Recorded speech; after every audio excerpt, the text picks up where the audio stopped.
नमस्कार। आज की कहानी है काकी। इसे लिखा है श्याम शरण गुप्त ने और आवाज है अदिति जैन की। उस दिन बड़े सवेरे जब श्यामू की नींद खुली तब उसने देखा घर भर में कोहराम मचा हुआ है।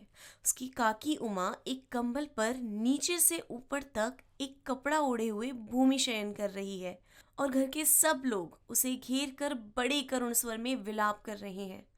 लोग जब उमा को शमशान ले जाने के लिए उठाने लगे तब श्यामू ने बड़ा उपद्रव मचाया। लोगों के हाथ से छूटकर वह उमा के ऊपर जा गिरा। बोला, काकी सो रही है, उन्हें इस तरह उठाकर कहाँ लिए जा रहे हो? मैं ना जाने दूंगा। लोग बड़ी कठिनता से उसे हटा पाए। काकी के अग्नि संस्कार में भी वह ना जा सका।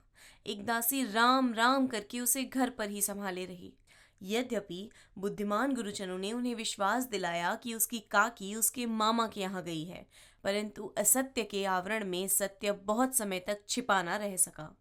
आसपास के अन्य अबोध बालकों के मुंह से वह प्रकट हो ही गया। यह बात उससे छिपी ना रह सकी कि काकी कहीं और नहीं, ऊपर राम के यहाँ गई है। काकी के लिए कई दिन तक लगातार रोते रोते उसका रुदन तो क्रमशः शांत हो गया, परंतु शोक शांत ना हो सका। वर्षा के अनंतर एक ही 2 दिन में पृथ्वी के ऊपर का पानी अगोचर हो जाता है, परंतु भीतर ही भीतर उसकी आर्द्रता जैसे बहुत दिन तक बनी रहती है। वैसे ही उसके अंतस्थल में वह शोक जाकर बस गया था। वो प्रायः अकेला बैठा बैठा शून्य मन से आकाश की ओर ताका करता। एक दिन उसने ऊपर एक पतंग उड़ती देखी। न जाने क्या सोचकर उसका हृदय एकदम खिल उठा। विश्वेश्वर के पास जाकर बोला, काका मुझे पतंग मंगा दो। पत्नी की मृत्यु के बाद विश्वेश्वर अन्य मनस्क रहा करते थे। अच्छा, मंगा दूंगा, कहकर वे उदास भाव से कहीं और चले गए। श्यामू पतंग के लिए बहुत उत्कंठित था। वह अपनी इच्छा किसी तरह रोक ना सका। एक जगह खूंटी पर विश्वेश्वर का कोट टंगा हुआ था। इधर उधर देखकर उसने उसके पास स्टूल सरका कर रखा और ऊपर चढ़कर कोट की जेबें टटोली। उनमें से एक चवन्नी का आविष्कार करके तुरंत वहां से भाग गया। सुखिया दासी का लड़का भोला श्यामू का समवयस्क साथी था। श्यामू ने उसे चवन्नी देकर कहा, अपनी चीजी से कहकर गुपचुप एक पतंग और डोर मंगा दो। देखो खूब अकेले में लाना, कोई जान न पावे।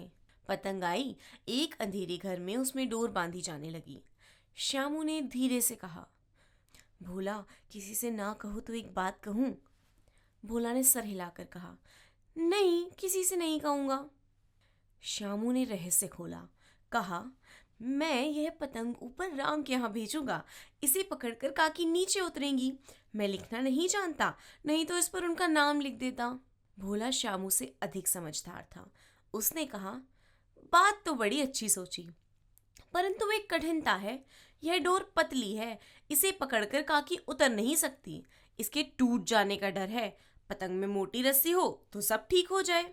श्यामू गंभीर हो गया। मतलब ये बात लाख रुपए की सुझाई गई है, परंतु कठिनता यह थी कि मोटी रस्सी कैसे मंगाई जाए। पास में दाम है नहीं, और घर के जो आदमी उसकी काकी को बिना दया माया के जला आए हैं, वे उसे इस काम के लिए कुछ नहीं देंगे। उस दिन श्यामू को चिंता के मारे बड़ी रात तक नींद नहीं आई। पहले दिन की तरकीब से दूसरे दिन उसने विश्वेश्वर की कोट से 1 रुपए निकाला, ले जाकर भोला को दिया और बोला, देख भोला किसी को मालूम ना होने पाए, अच्छी अच्छी 2 रस्सियां मंगा दे। एक रस्सी ओछी पड़ेगी। जवाहर भैया से मैं एक कागज पर काकी लिखवा लूंगा। नाम की चिट रहेगी तो पतंग ठीक उन्हीं के पास पहुंच जाएगी। 2 घंटे बाद प्रफुल्ल मन से श्यामू और भोला अंधेरी कोठरी में बैठे बैठे पतंग में रस्सी बांध रहे थे। अकस्मात शुभ कार्य में विघ्न की तरह उग्र रूप धारण किए विश्वेश्वर वहां आ घुसे। भोला और श्यामू को धमकाकर बोले, तुमने हमारे कोट से रुपए निकाला है? भोला सकपकाकर एक ही डांट में मुखाबिर हो गया। बोला, श्यामू भैया ने रस्सी और पतंग मंगाने के लिए निकाला था। विश्वेश्वर ने श्यामू को 2 तमाचे जड़कर कहा, चोरी सीख कर जेल जाएगा। अच्छा, तुझे आज किसी तरह समझाता हूं, कहकर फिर तमाचे जड़े और कान मलने के बाद पतंग फाड़ डाला।